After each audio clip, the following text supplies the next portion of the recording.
Bihar voter പട്ടിക പരിഷ്കരണത്തിനെതിരായ പ്രതിപക്ഷ പ്രതിഷേധത്തെ തുടർന്ന് രാജ്യസഭയും ലോക്സഭയും ഇന്നത്തേക്ക് പിരിഞ്ഞു. പ്രതിപക്ഷ അംഗങ്ങളെ സംസാരിക്കാൻ അനുവദിക്കുന്നില്ല എന്ന് മല്ലികാർജ്ജുൻ ഖാർഗെ ആരോപിച്ചു. പ്രതിപക്ഷം ചട്ടങ്ങൾ പാലിക്കണമെന്ന് ജെ പി നഡ്ഡ പറഞ്ഞു. പ്രതിഷേധങ്ങൾക്കിടെ മെർച്ചന്റ് ഷിപ്പിംഗ് ബിൽ ലോക്സഭ പാസാക്കി. इधर के मेंबर्स अगर अपना पॉइंट ऑफ ऑर्डर उठाए तो आप कहते हैं house is not in order. वहां तो भाषण दे रहे हैं, आप उनको अलाउ कर रहे हैं. This is unfair.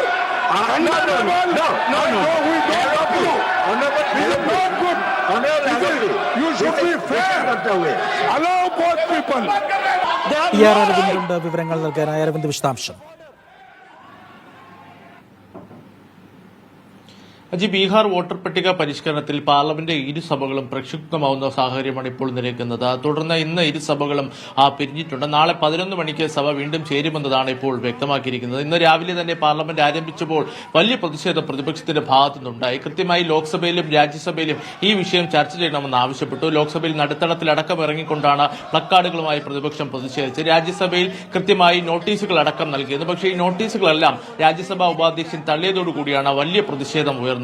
ഇത്തരത്തിൽ പ്രതിപക്ഷ അംഗങ്ങളെ സംസാരിക്കാൻ അനുവദിക്കുന്നില്ല എന്ന് രാജ്യസഭാ കക്ഷി പ്രതിപക്ഷ നേതാവായ മല്ലികാർജ്ജുൻ ഖാർഗെ ആരോപിച്ചു. അതേസമയം പ്രതിപക്ഷം ഇത്തരത്തിൽ സഭയെ തടസ്സപ്പെടുത്തുകയാണെന്നും സഭയുടെ അന്തസ്സിന് വിരുദ്ധമായാണ് പെരുമാറുന്നതെന്നും കേന്ദ്രമന്ത്രി ജെ പി നദ്ദ ചൂണ്ടിക്കാണിക്കുകയായിരുന്നു. വലിയ പ്രതിഷേധങ്ങളെ തുടർന്ന് സഭകൾ ഇന്ന് നിർത്തിവെക്കേണ്ട ഒരു സാഹചര്യമുണ്ട്. എന്തായാലും വലിയ പ്രതിഷേധം വരും ദിവസങ്ങളിലും തുടരുവാൻ തന്നെയാണ് പ്രതിപക്ഷം തീരുമാനിച്ചിട്ടുള്ളത്. ഈ വർഷകാല സമ്മേളനം ആരംഭിച്ചത് മുതൽ 2 വിഷയങ്ങളായിരുന്നു പ്രധാനമായും പ്രതിപക്ഷം ഒരു പ്രതിഷേധം ഉന്നയിച്ചത്. ആദ്യം ഓപ്പറേഷൻ സിന്ദൂറും അതുപോലെ തന്നെ ബീഹാർ വോട്ടർ പട്ടിക പരിഷ്കരണം. പക്ഷേ ബീഹാർ വോട്ടർ പട്ടിക പരിഷ്കരണവുമായി ബന്ധപ്പെട്ട് യാതൊരുവിധ ചർച്ചയും പാർലമെന്റിൽ നടക്കില്ല അല്ലെങ്കിൽ നടത്തില്ല എന്ന് തന്നെയാണ് കേന്ദ്ര സർക്കാർ വ്യക്തമാക്കിയിരിക്കുന്നത്. എന്തായാലും തങ്ങളുടെ ആവശ്യം അംഗീകരിക്കുന്നതുവരെ പ്രതിഷേധം തുടരുമെന്ന് പ്രതിപക്ഷ പാർട്ടികൾ വ്യക്തമാക്കിയിട്ടുണ്ട്.